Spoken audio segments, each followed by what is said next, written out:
Hello बच्चों, let's start this question. So this question says state the law of conservation of linear momentum, energy and angular momentum. Mention three examples of the application of each law from our daily life. ठीक है, तो हमें तीन example भी यहाँ पर mention करने हैं। तो देखिए बच्चों, इस क्वेश्चन का जो आपका की कॉन्सेप्ट है, यहाँ पर क्या करना है आपको, की कॉन्सेप्ट। ठीक है, इस क्वेश्चन का की कॉन्सेप्ट है, इस क्वेश्चन में आपको क्या करना है, law of conservation of linear momentum define करना है, एनर्जी को डिफाइन करना है और एंगुलर मोमेंटम डिफाइन करना है। ठीक है, तो उसका जो की कॉन्सेप्ट है हम लिख सकते हैं कंजर्वेशन लॉ। कंजर्वेशन लॉ क्या है, इसका की कॉन्सेप्ट है। ठीक है, की कॉन्सेप्ट आपका कंजर्वेशन लॉ है। तो ठीक है, हम पहला डिफाइन करते हैं। पहला है आपका law of conservation of linear momentum. First क्या है आपका, law of conservation of linear momentum. ठीक है, तो हम लीनियर मोमेंटम कंजर्वेशन को यहाँ पर हम डिफाइन करते हैं। ठीक है, तो देखिए कंजर्वेशन ऑफ लीनियर मोमेंटम कहता है कि अगर आपका net force acting on a system is equal to zero. अगर आपका क्या है, नेट फोर्स क्या है, किसी भी सिस्टम पर लगने वाला आपका नेट एक्सटर्नल फोर्स है। ठीक है, this is a net external force. अगर आपका किसी भी सिस्टम पर लगने वाला क्या जीरो है, तो इसका मतलब होता है कि the momentum of the system will remains conserve. तो मोमेंटम क्या हो जाएगा, यहाँ पर क्या हो जाएगा, कंजर्व हो जाएगा, या फिर मोमेंटम आपका क्या हो जाता है, कांस्टेंट हो जाता है। ठीक है, this is the statement of the law of conservation of angular momentum. We know that F I की वैल्यू क्या होती है आपकी, momentum is defined as the rate of change of, sorry, force is defined as the rate of change of momentum. अगर आपका क्या है, force net external force zero आएगा, इसका मतलब क्या क्या, मोमेंटम क्या है, कांस्टेंट है। तो हमने यहाँ पर से क्या लिखा, मोमेंटम क्या आ गया आपका, कांस्टेंट हो गया। ठीक है, यहाँ पर एफ आई मतलब अगर आपने डिफरेंट फोर्सेस लग रहे हैं, अगर उसमें बहुत सारे फोर्सेस लग रहे हैं, तो समेशन ऑफ आई करने के लिए मैंने यहाँ पर एफ आई डिनोट किया है। ठीक है, सो आपका टोटल मोमेंटम क्या हो जाएगा, कंजर्व हो गया। सो this is the law of conservation of linear momentum. अगर टोटल फोर्स किसी सिस्टम पर लगने वाला, total external force acting on a system is coming out to be zero, then the momentum of the system will remains conserve। Momentum क्या रहता है, conserve रहता है। ठीक है, अब देखिए, अब हम इसके कुछ एग्जांपल्स पाते हैं। ठीक है, अब देखिए एग्जांपल वन, मैं इसको सबसे पहले एग्जांपल ले रहा हूँ। कंजर्वेशन ऑफ लीनियर मोमेंटम का एग्जांपल आप ले सकते हैं, motion of our billiards ball. ठीक है, मोशन ऑफ बिलियर्ड्स बॉल। जैसे बिलियर्ड्स बॉल में जो आपकी क्या होती है, अगर आपने पूल में देखा होगा, तो आपकी पूल टेबल होती है, पूल टेबल में क्या होती है, आपकी बिलियर्ड्स बॉल होती है। ठीक है, तो जो बिलियर्ड्स बॉल का जो प्लेनर मोशन होता है, उस टू डायमेंशन उस टेबल के ऊपर जो आपका मोशन होता है, एक बॉल दूसरी बॉल से कोलाइड करती है और उसको अपनी वेलोसिटी या फिर मोमेंटम दूसरी बॉल में क्या कर लेती है, ट्रांसफर कर देती है। ठीक है, तो वो भी एक एग्जांपल है किसका, कंजर्वेशन ऑफ लीनियर मोमेंटम। ठीक है, this is the first example of conservation of linear momentum.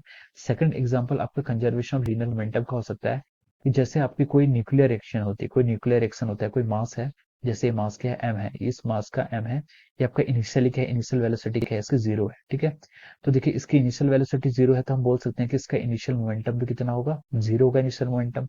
लेकिन आफ्टर कुछ टाइम बाद क्या पड़ता है, अगर ये आपका एक्सप्लोड हो जाता है, ये क्या हो जाता है, एक्सप्लोड हो जाता है, तो ये दो पार्ट में एक्सप्लोड हो रहा है। मान लीजिए एक पार्ट आपका एम बाई टू आ गया और दूसरा पार्ट आपका एम बाई टू यहाँ पर है। ठीक है, ये दो पार्ट्स में से क्या हो गया, दो पार्ट में से क्या हो गया आपका, एक्सप्लोड हो जाएगा। एम बाई टू मास का, ये एम मास था, इसका मास आपका एम बाई टू मान लीजिए, इसका मास आपका क्या मान लीजिए, एम बाई टू मान लीजिए। ठीक है, ऐसे दो पार्ट में डिवाइड हो जाएगा। तो देखिए इसकी जो वेलोसिटी होगी, इसकी वेलोसिटी अगर क्या है आपकी, ये यहाँ पर हमें क्या कंजर्वेशन ऑफ एंगुलर मोमेंटम लगाना है, इसकी वेलोसिटी अगर यहाँ पर हम v मानने हैं, तो इसकी वेलोसिटी भी कितनी होगी, इसकी वेलोसिटी भी v होगी। ठीक है, अब हमें यहाँ पर कंजर्वेशन ऑफ मोमेंटम कैसे डिफाइन किया, तो देखिए इनिशियल मोमेंटम कितना था, जीरो था। तो कंजर्वेशन ऑफ मोमेंटम कहता है अगर external forces, net external forces zero है, इसका इनिशियल मोमेंटम जीरो था, और तो इसका फाइनल मोमेंटम भी कितना होगा, जीरो होगा, क्योंकि इसमें एक्सटर्नल कोई फोर्स नहीं लग रहा है। ठीक है, तो इसका हम फाइनल मोमेंटम कैलकुलेट करेंगे। तो देखिए पहले हम लेफ्ट वाली बॉल के लिए देखते हैं, इसका मास क्या है, एम बाई टू। ये मोशन किस तरफ कर रही है, ये लेफ्ट डायरेक्शन में मोशन कर रही है, तो हम इसकी वेलोसिटी को यहाँ पर नेगेटिव कंसिडर करेंगे। दूसरी बॉल में देखेंगे तो इसका मास भी कितना है, M by two into velocity की इसकी राइट डायरेक्शन में, तो उसकी वेलोसिटी क्या होगी, पॉजिटिव होगी। तो देखिए नेट मोमेंटम भी क्या आ गया आपका, जीरो आ गया। तो हम कह सकते हैं कि P I initial momentum is equal to B final momentum. So this is the second example of our conservation of our linear momentum. ठीक है, तो ये आपके दो एग्जांपल हो गए किसके, कंजर्वेशन ऑफ लीनियर मोमेंटम के। तो अब तीसरा example conservation of linear momentum का क्या हो सकता है, तीसरा एग्जांपल हो सकता है आपका मोशन ऑफ रॉकेट्स। जो आप देखो रॉकेट प्रपोल्जन करते हैं, वो भी क्या होता है आपका, कंजर्वेशन ऑफ लीनियर मोमेंटम पर ही बेस्ड होता है। ठीक है, रॉकेट का, जैसे आपका रॉकेट होता है, ये आपका मान लीजिए रॉकेट है, रॉकेट के अंदर क्या होती है, बहुत सारी गैसेस होती हैं, बहुत सारी गैसेस होती हैं, और यहाँ से क्या होती है, ऐसे गैसेस इजेक्ट होती है। ठीक है, यहाँ से क्या होती है आपकी, बहुत सारी ऐसे गैसेस इजेक्ट होती है। तो देखिए ये क्या करता है, इसमें क्या होता है, जैसे इसकी गैसेस इजेक्ट होती हैं, इसमें क्या होती है आपकी गैसेस इजेक्ट होती हैं, तो ये क्या करता है डाउनवर्ड एक ऐसे फोर्स लगाता है, जितनी भी इसकी गैसेस इजेक्ट होती हैं वो क्या होती है बहुत ही हाई अमाउंट का फोर्स लगाती हैं। तो उस फोर्स के रिएक्शन पे जो आपकी अर्थ है या फिर आपका इसका जो नीचे सरफेस है वो सरफेस भी इस पर एक फोर्स लगाती है इन एन अपवर्ड डायरेक्शन, एक अपवर्ड डायरेक्शन में फोर्स लगाती है, जिसके कारण क्या कर पाता है ये अपना मोशन को, ये रॉकेट अपना आसमान की तरफ या फिर स्काई की तरफ जा पाता है, ठीक है। सो motion of rocket is again an example of the conservation of linear momentum, ठीक है। यहाँ पर भी एक होता है कंजर्वेशन ऑफ लीनियर मोमेंटम आपका फॉलो होता है, ठीक है। अब नेक्स्ट चलते हैं, नेक्स्ट आपसे बोला है उसने डिफाइन कंजर्वेशन ऑफ एनर्जी, ठीक है। कंजर्वेशन ऑफ एनर्जी पर चलते हैं, तो हम यहाँ पर हेडिंग्स डाल लेते हैं, हेडिंग क्या आपकी conservation of energy. Second example is और second principle is our conservation of energy, ठीक है। कंजर्वेशन ऑफ एनर्जी, देखिए कंजर्वेशन ऑफ एनर्जी कहती है कि जो आपकी टोटल सिस्टम की एनर्जी है, ठीक है, total energy of the system will remains conserve, ठीक है। Energy can neither be created nor destroy, ठीक है। जो आपकी क्या होती है टोटल एनर्जी होती है, ठीक है, किसी भी सिस्टम की आपकी क्या है total energy of A system, total energy of A system remains conserve, ठीक है। Total energy of A system remains conserve, energy can neither be created nor destroy, ठीक है। एनर्जी नहीं क्रिएट हो सकती ना ही डिस्ट्रॉय हो सकती है, और जो टोटल एनर्जी वो क्या होती है कंजर्व होती है, बट ये क्या कर सकती है अपनी फॉर्म को चेंज कर सकती है, ठीक है। तो यहाँ पर खाली मैं ऐसे शॉर्ट में लिख देता हूँ इट कैन चेंज फॉर्म, ठीक है। ये फॉर्म को क्या कर सकती है चेंज कर सकती है, कैसे चेंज कर सकती है मैं एग्जाम्पल से समझाता हूँ, ठीक है। तो देखिए इसका एग्जाम्पल आपका पहला एग्जाम्पल आप ले लीजिए कंजर्वेशन ऑफ एनर्जी का एग्जाम्पल, जैसे आपकी एक बॉडी है, ठीक है, एक बॉडी यहाँ पर एम मास की बॉडी है, ये आपकी किसी हाइट पर है, और मान लीजिए ये कि आपका ग्राउंड है, ठीक है। अब मान लीजिए ग्राउंड से आपकी एच हाइट पर है, ठीक है। तो देखिए ग्राउंड क्या आता है आपका, ग्राउंड एक लेवल होता है, ठीक है। यहाँ पर एक लेवल मान लीजिए लेवल सरफेस, जिसे हम मानते हैं कि यहाँ पर आपकी पोटेंशियल एनर्जी कितनी है जीरो है, ठीक है। तो देखिए जब बॉडी आपका क्या होगी ग्राउंड से ऊपर होगी, एच हाइट ऊपर होगी, तो उसके पास कुछ एनर्जी होगी पोटेंशियल एनर्जी, कितनी पोटेंशियल एनर्जी होगी एम जी एच, ठीक है। This is the formula of the potential energy. अब ये बॉडी को हमने यहाँ से थ्रो किया, माने थ्रो नहीं, इस बॉडी को हमने क्या किया फ्री फॉल कर दिया, इसको हमने सीधे छोड़ दिया, ड्रॉप कर दिया। तो जब हम इसको ड्रॉप करेंगे तो उसकी काइनेटिक एनर्जी कितनी हो जाएगी जीरो हो जाएगी। इसके पास जितनी एनर्जी है एट द टॉप पोजीशन पे उसके पास कौन सी एनर्जी है पोटेंशियल एनर्जी होगी एमजीएच, काइनेटिक एनर्जी इसकी जीरो होगी। लेकिन जैसे ही बॉल ये क्या होगी just before striking the ground, ground को स्ट्राइक करने से पहले इसके पास पोटेंशियल एनर्जी कितनी होगी जीरो, क्योंकि यहाँ पर हाइट कितनी हो जाएगी जीरो हो जाएगी, और उसकी जितनी भी एनर्जी होगी वो क्या हो जाएगी काइनेटिक एनर्जी की फॉर्म पे आ जाएगी, ठीक है। जितनी भी एनर्जी थी वो काइनेटिक एनर्जी की फॉर्म पे आ जाएगी। तो हम यहाँ से बोल सकते हैं कि द टोटल काइनेटिक एनर्जी जितनी भी इसकी क्या है काइनेटिक एनर्जी है प्लस पोटेंशियल एनर्जी, ठीक है, is equal to some constant, इसको हम क्या बोलते हैं कोई कांस्टेंट होगा, या फिर आपको हम यहाँ पर बोल सकते हैं it is coming out to be total energy के फॉर्म बराबर होगा, ठीक है। तो हमने देखा कि एनर्जी क्या रही है अपनी फॉर्म चेंज कर रही है। जब टॉप पर थी तो उसकी टोटल एनर्जी क्या थी आपकी पोटेंशियल एनर्जी थी, लेकिन जैसे ही वो डाउन पाई तो उसकी टोटल एनर्जी क्या होगी काइनेटिक एनर्जी होगी। लेकिन आपकी सिस्टम की जो टोटल एनर्जी है, टोटल एनर्जी क्या रहेगी आपकी सिस्टम की यहाँ पर कंजर्व रहेगी। तो this is the example of our what, this is an example of our conservation of energy. अब देखिए अब सेकंड एग्जांपल पर चलते हैं। सेकंड एग्जांपल इसका हो सकता है जैसे कि आपका सिंपल पेंडुलम है, ठीक है। सिंपल पेंडुलम के मोशन को हम यहाँ पर कंसिडर करते हैं। Let me change the colour of the pen, yes. तो ये आपका क्या है एक सिंपल पेंडुलम, मान लीजिए आपने पेंडुलम को इस, ये आपकी क्या है वॉल है या सीलिंग है, सीलिंग से आपने इसको पेंडुलम को यहाँ पर ऑसिलेट कर रहे हैं, यहाँ पर ऐसे टर्बाइन कर रखा है, ठीक है। अब देखिए ये क्या आपकी इक्विलिब्रियम पोजीशन है, ये आपकी क्या है ये आपकी कोई यहाँ पर आपका पेंडुलम है, ठीक है, ये इसकी इक्विलिब्रियम पोजीशन है, ठीक है। अब देखिए ये पेंडुलम कभी आपका यहाँ हो सकता है कभी आपका यहाँ पर होगा, ठीक है, दोनों पोजीशन इसकी पॉसिबल है, ठीक है।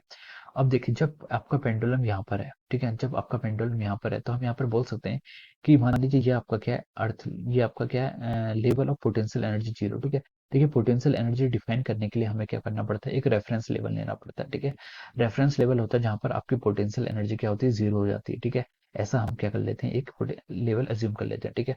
अब देखिए अब जब पेंडुलम आपका क्या है बिल्कुल एक्सट्रीम एंड पर है, जब भी making an angle of theta degree with the vertical, जब ये वर्टिकल से थीटा डिग्री का एंगल बना रहा है, तो यहाँ पर इसकी कितनी एनर्जी होगी, यहाँ पर जो भी एनर्जी होगी उसकी वो एनर्जी क्या होगी इसकी total energy here is on in the form of his potential energy. यहाँ पर इसकी जो भी एनर्जी होगी वो क्या होगी आपकी पोटेंशियल एनर्जी होगी, कितनी होगी एम जी इंटू एच, और लेकिन माइनस में होगी, माइनस में इसलिए होगी क्योंकि देखिए ये आपका जीरो लेवल है, ये आपका प्लस मान लीजिए सर, ठीक है।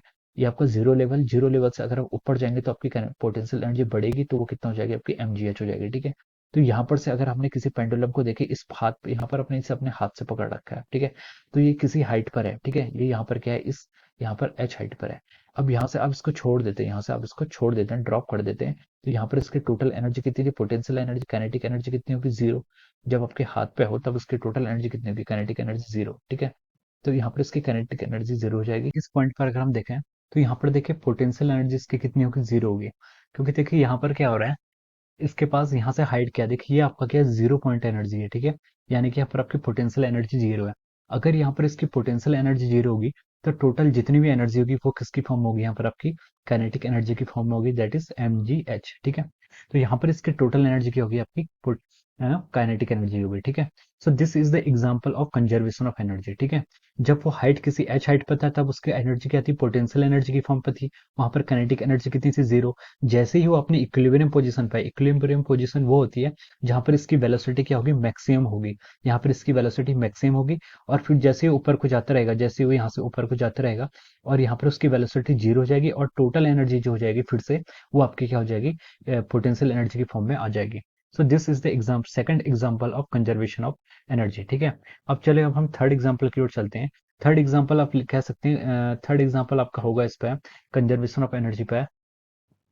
थर्ड एग्जाम्पल आप बोल सकते हैं जैसे कि आपका जो E is equal to M C square होता है, ठीक है, E is equal to M C square, ये भी आपका क्या होता है, कंजर्वेशन ऑफ एनर्जी का एक एग्जाम्पल है, ठीक है। E is equal to M C square ये आपका क्लासिकल मैकेनिक्स या फिर न्यूटोनियन मैकेनिक्स में ज्यादा यूज नहीं होता है, ठीक है। बट अगर हम आप इसको न्यूक्लियर फिजिक्स पढ़ रहे हैं, ये आपका क्या होता है, न्यूक्लियर फिजिक्स में ज्यादा यूजफुल रहता है। या फिर आप ये कहता है कि देखिए एनर्जी और मास, एनर्जी और मास के हैं आपके सेम ही चीजें हैं, ये डिफरेंट क्वांटिटी नहीं है, ठीक है। एनर्जी और मास के यहाँ सेम चीज है, ये एक दूसरे से कन्वर्ट हो सकते हैं, ठीक है। इसको हम एनर्जी मास इक्विवेलेंस भी कहते हैं, ठीक है। और हम कहें कि किसी मास के करस्पॉन्डिंग आपकी जो एनर्जी होती है वो आपकी होती है E M mass is equal to E by C square, ठीक है। तो ये मास होता है, जैसे कि हमारा मास ऑफ इलेक्ट्रॉन्स होता है, मास ऑफ प्रोटॉन्स होता है, न्यूट्रॉन्स होता है। तो ये आपके अलग अलग होते हैं, जैसे आपका मास ऑफ इलेक्ट्रॉन्स होता है 5 किलो इलेक्ट्रॉन वोल्ट पर सी स्क्वायर, और मास ऑफ प्रोटॉन्स और मास ऑफ न्यूट्रॉन्स का तो लगभग लगभग आपके बराबर होते हैं, कितना होता है 938 या 939 मेगा इलेक्ट्रॉन वोल्ट पर सी स्क्वायर, ठीक है। तो ये कहती है कि जो आपकी मास है, ये मास और एनर्जी, इलेक्ट्रॉन वोल्ट किसकी यूनिट होती है, एनर्जी की, और एमई की आपका मास ऑफ इलेक्ट्रॉन। तो मास और एनर्जी आपस में एक दूसरे के क्या हो सकते हैं, मास और एनर्जी आपस में एक दूसरे के कन्वर्ट हो सकते हैं, ठीक है। वो कोई डिफरेंट चीज नहीं है, एक ही चीज है।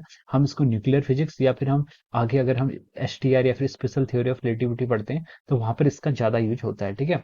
So these are the three examples of our conservation of energy. अब देखिए, अब देखिए हमसे उसने नेक्स्ट पूछा था कि mains conservation of linear momentum energy and then define angular momentum. तो चलिए अब हम एंगुलर मोमेंटम को यहाँ पर डिफाइन करते हैं। तो देखिए एंगुलर मोमेंटम आपका थर्ड हो जाएगा यहाँ से, क्या, conservation of angular momentum, conservation of angular momentum. देखिए एंगुलर मोमेंटम कंजर्वेशन आपसे कहता है कि अगर किसी सिस्टम पर क्या है, एंगुलर मोमेंटम, अगर किसी सिस्टम पर आपका net torque acting on a system is equal to zero, अगर आपका क्या होता है, नेट टॉर्क क्या होता है, जीरो होता है। यहाँ पर हम आई दिखा रहे हैं यहाँ पर इसे, ठीक है। ये टॉर्क, अगर आपका किसी सिस्टम पर नेट टॉर्क क्या हो रहा है, जीरो एक्सपुट हो रहा है, अगर किसी सिस्टम पर आपका क्या हो रहा है, आपका नेट टॉर्क आपका जीरो होता है, तो वहां पर क्या होता है, आपका जो एंगुलर मोमेंटम होता है एल आई, ये क्या हो जाता है, आपका कंजर्व हो जाता है, या फिर हम इसे क्या बोल देते हैं, यहाँ पर कांस्टेंट बोल देते हैं, ठीक है। जैसे हम यहाँ पर लिखते हैं टॉर्क, टॉर्क को क्या हम लिखते हैं यहाँ पर D L I by D T, ठीक है। तो rate of change of angular momentum क्या होता है, आपका टॉर्क के इक्वल होता है, ठीक है। और अगर आपका टॉर्क जहाँ पर नेट एक्सटर्नल टॉर्क जो आपका लग रहा है, एक्सटर्नल टॉर्क है, ठीक है, वो जीरो हो जाता है, तो हम यहाँ से बोल सकते हैं कि आपका जो लीनियर मोमेंटम है एल आई, ये क्या हो जाएगा, आपका कांस्टेंट हो जाएगा। सो this is the angular momentum, ठीक है। ये आपका conservation of angular momentum for a system if total torque acting on a system is equal to zero. If total external torque acting on a system is equal to zero, then the angular momentum of the system will remains conserve. तो उसका angular momentum क्या रहता है, conserve रहता है, ठीक है। तो चलिए अब हम इसके एग्जांपल्स पाते हैं। तो देखिए इसका जो पहला एग्जांपल्स होगा, हम इसका पहला एग्जांपल यहाँ पर लिखते हैं, ठीक है। तो देखिए इसके एग्जांपल्स पाते हैं। एग्जांपल्स में जैसे आपका मोशन ऑफ स्केटर्स होता है, ठीक है, मोशन ऑफ स्केटर्स, स्केट जो स्केटिंग करते हैं या फिर जो डांस करते हैं, ठीक है, आइस के ऊपर, तो उनका जो मोशन होता है वो क्या आपका कंजर्वेशन ऑफ एंगुलर मोमेंटम पर बेस्ड होता है, ठीक है। तो जैसे क्या होता है, आपका कोई स्केटर है, ठीक है, ये आपके मान लीजिए, ये आपकी ड्राइंग थोड़ा सा, ये आपका क्या है, आइस की सरफेस के ऊपर मान लीजिए क्या कर रहे हैं, मोशन कर रहे हैं, ठीक है। तो स्केटर्स क्या होता है, देखिए अगर इन्होंने अपने हाथ क्या करते हैं ऐसे, अगर इन्होंने अपने हाथ स्ट्रेच किए होते हैं, ठीक है, तो हम बोल रहे हैं कि यहाँ पर L is equal to I omega, this is our angular momentum. Angular momentum क्या होता है, L is equal to I omega, ठीक है। तो देखिए अगर इनके क्या होते हैं हाथ, यहाँ पर इन्होंने अपने हाथ को क्या किया होता है, एक्सटेंड किया होता है या फिर स्ट्रेच किए होते हैं, ठीक है, तो इनका मोमेंट ऑफ इनर्स क्या हो जाता है, बढ़ जाता है, मोमेंट ऑफ इनर्स बढ़ जाता है। तो अगर इनका मोमेंट ऑफ इनर्शिया बढ़ जाएगा तो जो इनका एंगुलर वेलोसिटी होती है वो क्या हो जाती है यहाँ पर, एंगुलर वेलोसिटी मतलब जिस ओमेगा से यहाँ पर घूम रहे हैं वो एंगुलर वेलोसिटी क्या हो जाती है यहाँ पर, कम हो जाती है, बिकॉज आपका एंगुलर मोमेंटम क्या रहता है, कंजर्व रहता है। तो देखिए ये जो स्केटर का मोशन है इस पर नेट टॉर्क क्या लग रहा है, जीरो लग रहा है, नेट टॉर्क जीरो लग रहा है, उसके कारण क्या होगा, इनका एंगुलर मोमेंटम आपका कंजर्व होगा। एंगुलर मोमेंटम क्या होता है, L is equal to I omega, where I is the moment of inertia and omega is the our angular velocity, ठीक है। तो L is equal to I omega होता है, ठीक है। आई क्या होता है, moment of inertia, moment of inertia आपका मास का डिस्ट्रीब्यूशन को बताता है, ठीक है। तो जैसे ही देखिए हम अपने हाथ, दोनों हाथ को स्ट्रेच करते हैं, तो अगर हम अपने हाथों को स्ट्रेच करेंगे तो हमारा मास क्या होता है, थोड़ा आई इक्वल टू क्या होता है, एम आर स्क्वायर होता है, मोमेंट ऑफ इनर्स का जो फॉर्मूला होता है एम आर स्क्वायर। तो जैसे ही अपने हम हाथ को स्ट्रेच करते हैं तो हमारा मोमेंट ऑफ इनर्स बढ़ जाता है, ठीक है। तो मोमेंट ऑफ इनर्स बढ़ता है तो उससे आपका क्या होगा, एंगुलर वेलोसिटी आपकी रिड्यूस हो जाएगी, ठीक है, क्योंकि आपका टोटल एंगुलर मोमेंटम कांस्टेंट है। पर अगर इन्हें अपनी ओमेगा बढ़ाना होता है, अगर इन्हें अपना ओमेगा बढ़ाना होता है तो ये क्या करते हैं, आपके जो एंगुलर मोमेंटम है, ठीक है, एल इक्वल टू क्या होता है आपका आई ओमेगा। तो अगर इन्हें अपना ओमेगा बढ़ाना है तो अपना मोमेंट ऑफ इनर्शिया को क्या कर देते हैं, रिड्यूस कर देते हैं। और मोमेंट ऑफ इनर्शिया को रिड्यूस करने के लिए क्या करना पड़ता है, इन्हें अपने हाथ को अभी तक जो इन्होंने स्ट्रेच किए होते हैं वो स्ट्रेच नहीं रहते हैं, ठीक है। ये अपने हाथ को बिल्कुल, अब इनके हाथ क्या रहते हैं, स्ट्रेच नहीं होते हैं, क्लोज कर लेते हैं। So this is the first example of the conservation of angular momentum, this is the motion of the skater, ठीक है। और आपका दूसरा example conservation of angular momentum का हो सकता है, जैसे कि हमारा अर्थ का मोशन होता है, ठीक है, जैसे हम बोल सकते हैं कि motion of earth around the sun, motion of earth around the sun, ठीक है, मोशन ऑफ अर्थ अराउंड सन।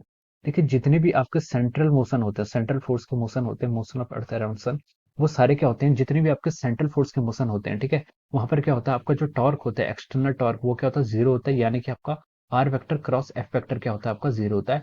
तो वहां पर क्या होता है, आपका एंगुलर मोमेंटम क्या रहता है, कंजर्व रहता है, ठीक है। ये आपकी केपलर्स की लॉ भी, केपलर्स की सेकंड लॉ थी जो प्लेनेटरी मोशन पे, वो भी यही कहती थी, ठीक है। तो इसका मतलब ये होता है कि जैसे इसका प्रिंसिपल ये है कि जैसे कि आपका एक, ये आपका क्या है, इलिप्टिकल ऑर्बिट है, ठीक है। यहाँ पर क्या होता है, जैसे ऑल द प्लैनेट्स, ये आपका सन है, ठीक है, तो होता है ना कि all the planets moves around the sun in an elliptical orbit, ये आपका अर्थ है और ये आपका सन है, ठीक है। तो देखिए अर्थ आपकी मान लीजिए एक टाइम पर यहाँ पर थी, ये आपकी अर्थ पहले यहाँ पर थी और उसके बाद ये मोशन करते करते यहाँ पर पहुंच गई, ठीक है। तो देखिए ये जो होता था आपका, ठीक है, तो देखिए जैसे ही अर्थ क्या होती है, इसकी यहाँ पर से दूर होती है, अर्थ क्या होती है, देखिए L is equal to M V R होता है, ठीक है। अब यहाँ पर आपका मोमेंटम क्या रहता है, यहाँ पर कंजर्व रहता है। तो देखिए जैसे ही इसकी यहाँ पर डिस्टेंस कम है, यहाँ पर सॉरी डिस्टेंस ज्यादा है, एक एक बार अर्थ इस पोजीशन पे एज्यूम कर लीजिए, यहाँ पर अर्थ और एक पोजीशन आपकी यहाँ पर है, ठीक है, इन दोनों को मैंने ऐसे कनेक्ट कर लिया। तो यहाँ पर देखिए इस वाले पॉइंट के लिए यहाँ पर क्या आपकी अर्थ की जो डिस्टेंस है आर वन, ये क्या है आपकी आर वन ज्यादा है, और ये जो दूसरी डिस्टेंस मान लीजिए आपकी आर टू है, ठीक है, R one is greater than R two, ठीक है। तो जहां पर ये आर ज्यादा है तो वहां पर क्या होगी, जब अर्थ क्या होती है सन से काफी दूर होती है, या फिर हम उसको बोलते हैं एपोजी, ठीक है, एपोजी पैरोजी, यहाँ पर दो पॉइंट्स होते हैं, ठीक है। तो जब वो दूर डिस्टेंस पर होती है तब क्या होता है, उसकी वेलोसिटी क्या होती है, आपकी वेलोसिटी कम रहती है, ठीक है। जब अर्थ क्या होती है, आपके आपके जो अर्थ होती है वो अपने ऑर्बिट में सन से मैक्सिमम डिस्टेंस पर होती है, उस टाइम पर उसकी वेलोसिटी क्या रहती है, कम रहती है, क्योंकि यहाँ पर आर क्या है, मैक्सिमम है, तो उसकी वेलोसिटी क्या रहती है, कम रहती है, जिससे आपकी एंगुलर मोमेंटम क्या रहता है, कंजर्व रहता है। लेकिन जैसे ही अर्थ आपकी इस पोजीशन पर आ जाएगी, मान लीजिए अर्थ आपकी कहाँ पर आ गई है, कुछ टाइम बाद अर्थ जब आपकी इस पोजीशन पे आएगी, इस पोजीशन को मैं टू बोल रहा हूँ, इसको थ्री बोल रहा हूँ, ठीक है। तो जैसे ही अर्थ आपकी टू पोजीशन पर आएगी तो यहाँ पर ये क्या है, सन के काफी पास है। तो जब ये सन के काफी पास रहेगी तो एंगुलर मोमेंटम कंजर्वेशन से हम बोल सकते हैं कि यहाँ पर रेडियस कम है, तो रेडियस कम है तो यहाँ पर इसकी वेलोसिटी क्या हो जाती है, इंक्रीज हो जाती है। तो यहाँ पर अर्थ क्या करती है, जल्दी से यहाँ पर इसकी वेलोसिटी क्या होती है, ज्यादा होती है, ठीक है। और यहाँ पर अर्थ जल्दी यहाँ पर ज्यादा टाइम से पास हो जाती है, और जैसे ही फिर अर्थ आपकी धीरे धीरे यहाँ पर जाते रहती है, यहाँ पर इसकी स्पीड क्या हो जाती है, स्लो हो जाती है, स्लो हो जाती है, स्लो हो जाती है, फिर ऐसे आती है, और जैसे ही ये सन के पास आती है फिर इसकी स्पीड बढ़ जाती है। तो this is the example of how the planetary motion occurs, ठीक है। तो ये आपका दूसरा एग्जांपल हो जाएगा। और थर्ड एग्जांपल आपका इसका समझ सकते हैं, this is the motion of earth around sun. और आपका इसका थर्ड एंगुलर मोमेंटम का एग्जांपल हो सकता है आपका जो आपका टॉर्नेडोज होते हैं, विंड्स होते हैं, टॉर्नेडोज होते हैं और विंड्स होते हैं, ठीक है। टॉर्नेडोज विंड्स में क्या होता है, जैसे ये क्या होता है, आपके ऐसे सर्कुलर एयर होती है, ठीक है, सर्कुलर एयर होती है, या आपके सर्कुलर या फिर कोन फॉर्म में होती है। तो जैसे जैसे हम इसके पास जाते हैं तो उसकी विंड की वेलोसिटी सेंटर के पास बहुत ज्यादा होती है, और जैसे हम दूर जाते रहते हैं उसकी वेलोसिटी क्या हो रहती है, कम हो जाती है। This is also an example of I omega, ठीक है। This is L is equal to I omega, हम इसको यहाँ से प्रूव कर सकते हैं। So these are the three examples of the conservation of angular momentum. So we have defined conservation of angular momentum, gave their example, conservation of energy and their examples, and then firstly conservation of linear momentum with their examples. So I hope you all understood this concept. All the best and thank you so much.